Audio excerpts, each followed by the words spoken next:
Hey guys! Welcome back to my channel. So for today's video ay pagpapatuloy na natin yung paggawa nitong ating passport wedding invitation na ginawa natin using Microsoft Word. So for today's video ay i-assemble na natin itong ating passport wedding invitation. So dapat mapanood nyo muna kung paano siya i-align and yung proper way kung paano ito i-print dahil meron pa akong mga instructions doon na dapat ninyong sundin para sure tayo na tama yung pagkakaprint ng ating mga back-to-back na layout. So ngayon naman ay papakita ko sa inyo yung mga materials na kakailanganin natin para i-assemble itong ating passport wedding invitation. So sobrang dali lang nitong gawin at of course sobrang simple lang din yung mga materials na kakailanganin natin. So of course ang pinakaunang-unang kailangan natin ay yung ating layout. So ito yung ating layouts and ito yung sa pinaka-front na nalagyan ko na ng leather na photo top.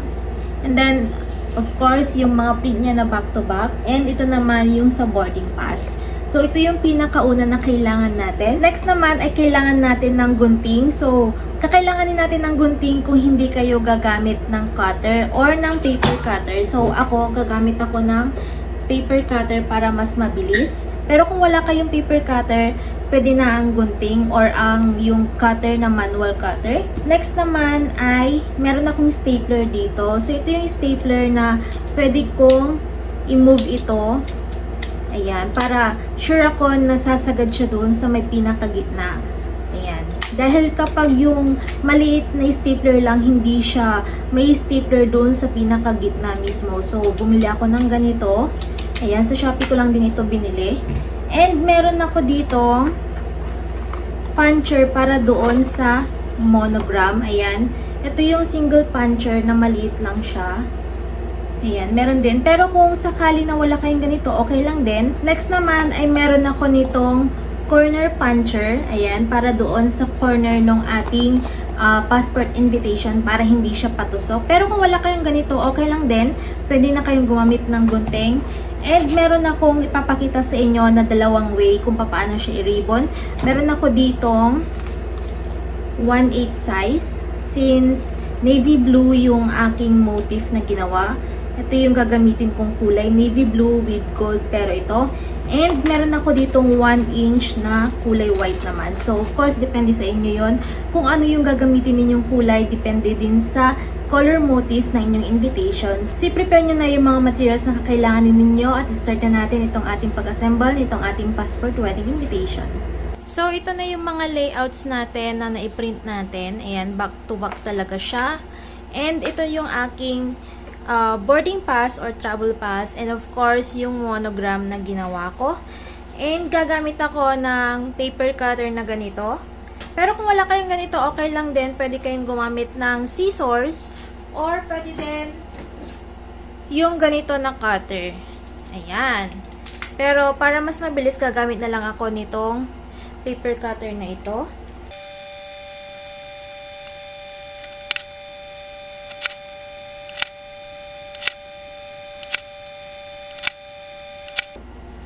Ayan. So, nakat ko na yung mga layouts ko.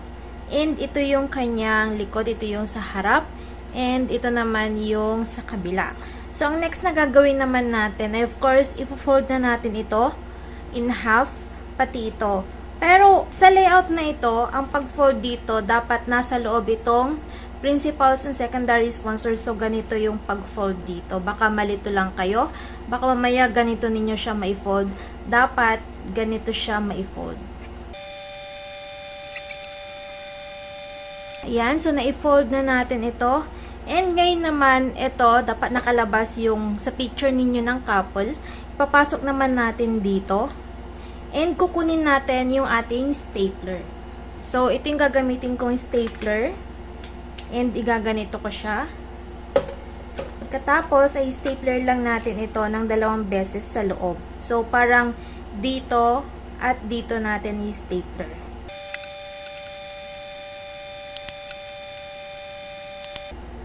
Ayan, so na-stapler ko na. So, make sure ninyo na ito yung nasa labas at hindi ito.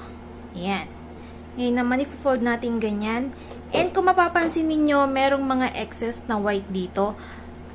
Normal lang yan dahil same size yung ginawa natin. And nilagay natin yung isang paper dito sa loob, kaya mag-exist talaga yan. So, ang gagawin lang natin, of course, ikakat lang natin yan. Basta siguraduhin ninyo na dapat pag gagawa kayo ng layouts, hindi sagad yung mga wordings nyo dito para hindi siya makat kapag magbabawas tayo. So, ito, malapit na nating matapos yung ating passport invitation. Ngayon naman, ang gagawin ko ay i-curve ko ito. So, pwede kayong gumamit ng scissors or pwede din yung ating corner puncher. So, gagamit na lang ako nito para mas mabilis. So, ayan. Ganyan yung kanyang magiging itsura.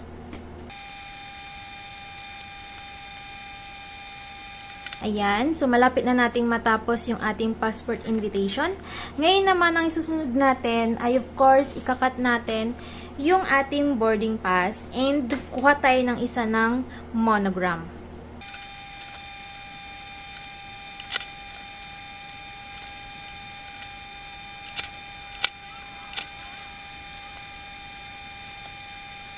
So, ayan, ito na yung ating boarding pass and of course yung ating monogram. Ngayon naman ay gagamitin ko ulit itong aking corner puncher para i-punch naman yung corner nitong boarding pass. Ayan, so ready na nalagyan ng ribbon itong ating passport invitation. So, ipapakita ko muna sa inyo yung kinalabasan nitong loob ng ating passport invitation. So, dapat ganito din yung sa inyo. So, ganito yung kanyang harap and of course, ganito yung sa kanyang likuran. Kapag binuksan natin ito, dapat ganito siya. Ayan, nandito yung pangalan ninyong dalawa. Passport to marriage and of course, yung principal sponsors, secondary sponsors, and yung details. Ayan. So, dapat ganito yung kanyang magiging itsura kapag na-assemble nyo na yung inyong passport invitation. Next na gagawin naman natin, ito sobrang simple lang ito na pag-assemble talaga. Lalagyan lang natin ng ribbon kung sakali na yun lang yung kaya ninyong gawin or yun lang yung gusto ninyong gawin para sa inyong passport invitation. I-insert lang natin itong ating boarding pass dito at maglalagay tayo ng ribbon dito sa labas. So, gagamit ako ng dalawang klase ng ribbon. So, ito yung dalawang ribbon na gagamitin ko. Ito ay yung 1/8 na navy blue din yung kanyang kulay. And 1 inch naman na kulay white. So, uunahin ko munang gamitin itong 1/8 kung sakali na ganito lang yung gusto ninyong gamitin. So, of course, kukuha lang tayo ng medyo mahaba nito and ilalagay natin dito sa may gitna nitong ating passport invitation.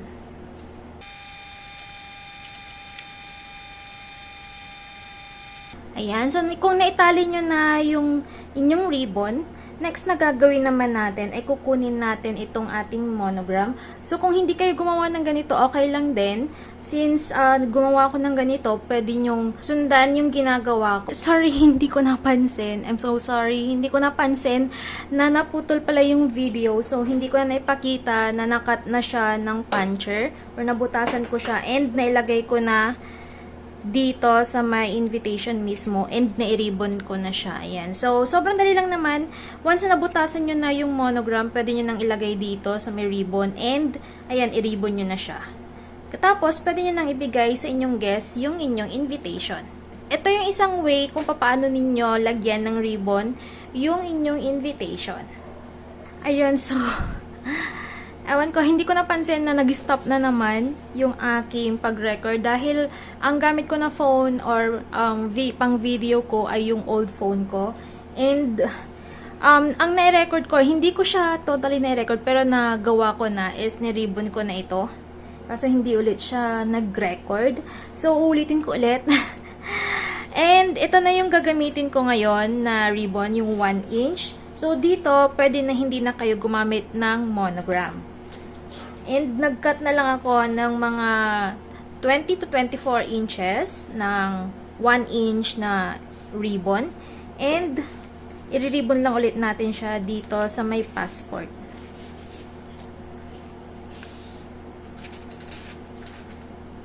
Yes. Pagkakuha natin sa center, i-double knot na natin siya.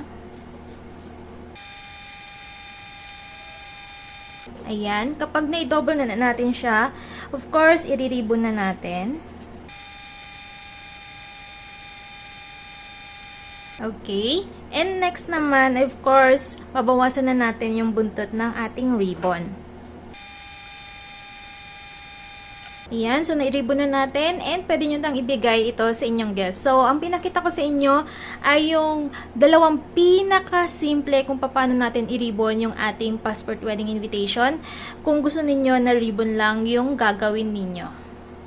So ito na, naipakita ko na sa inyo kung paano natin i-assemble itong ating passport wedding invitation. So sobrang dali lang siya, hindi ba? So sana sundan ninyo kung paano ko siya ginawa. And meron akong 2 ways na pinakita sa inyo kung paano siya i-ribbon. Una ay yung doon sa manipis na ribbon. And meron siyang monotag, ayan, or monogram. And ito naman ay yung may 1 inch na ribbon. So wala akong sample, isa lang yung ginawa kong ganito, kaya hindi ko na nailagay ito. Pero nakita nyo naman siguro sa video kung paano ko siya ginawa. So pumili na lang kayo kung alin yung gusto nyo doon. So sana sundan ninyo kung paano natin gawin yung pag-assemble nitong ating passport invitation. And sana sundan ninyo mula doon sa pinakauna kung paano natin sinimulan ang paggawa nitong ating passport invitation. So don't worry dahil hindi ito yung pinaka-last na ipapakita ko sa inyo tungkol sa passport invitation dahil meron pa akong mga ituturo sa inyo. So, yung mga susunod na video naman na ituturo ko ay yung paglalagyan ng ating passport invitation para hindi lang siya ganito na ibibigay natin sa ating mga guests. Pero kung gusto niyo na ganito lang, okay na rin. Pwede na yung ganito. Pero kung naghahanap pa kayo ng pwede ninyong paglagyan just like yung envelope or kahit na ano yung pocket envelope na tinatawag, ayun, ipapakita ko sa inyo kung paano siya gagawin. Pero kung ayaw ninyo, okay na rin yung ganito. So, abangan nyo yung mga videos kong yon. So, for now, ay ito munang pag-assemble nitong ating passport invitation. So, sana sundan ninyo ito. So, ayun, thanks so much for watching. And kung may mga request and suggestion pa kayo, mag-comment lang kayo dyan sa baba at gagawin ko yun ng video. Again, thanks so much for watching and see you sa aking next video. Don't forget to like and subscribe. Bye!